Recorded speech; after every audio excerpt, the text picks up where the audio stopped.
रावनिबो बुंनाय रावनिबो नेगेटिभ पजिटिभ बे बाथ्राफोरखौ जोङो मालाबाबो जोङो माने बेबायदि लायालासिनो जा मावनांगौ जोङो जेब्लाबो मावलांबाय थागोन। रायजो राजाखौ मेलेमजिबिफोरखौ वायलेन्जारफोरखौ गारनानै दुलाराय बर' फरायसा आफादा मालाबाबो सिद्धान्त लानाय नङा, लाबोफेराखै आरो उनावबो लाया, दिनैबो लाया।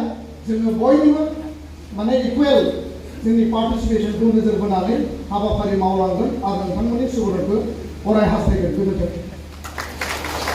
मिडिया बिनि गेजेरजों मोनसे बाथ्राखौसो रोखा बुंनो नागिरदों।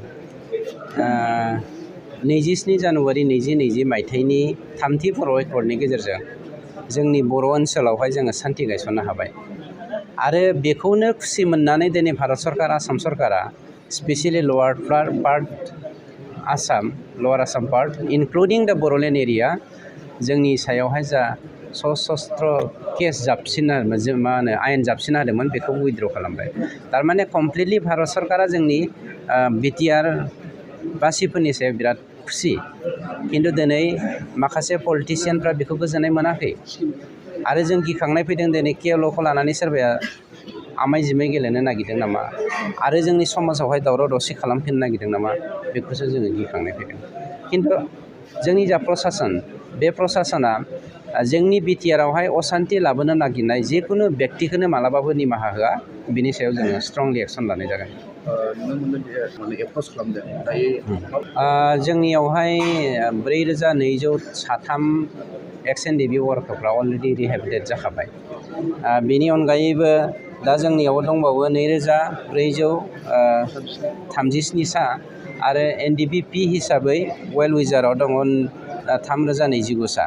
बेफोरखौ लानानै जोङो दा सावरायगोन आरो बेफोर खोब खम समनि गेजेरावनो, जेरावहाय आसाम पुलिसा स्पेसियेल ब्रान्चआ स्क्रुटिनि खालामनानै पुलिस भेरिफिकेसनखौ खोन्दो खोन्दोयै बानायबाय दं। खेबसेनो 5500 मानसिखौ भेरिफिकेसन खालामनाया गोरलै खोन्था नङा, बेखौ मावगासिनो दङ।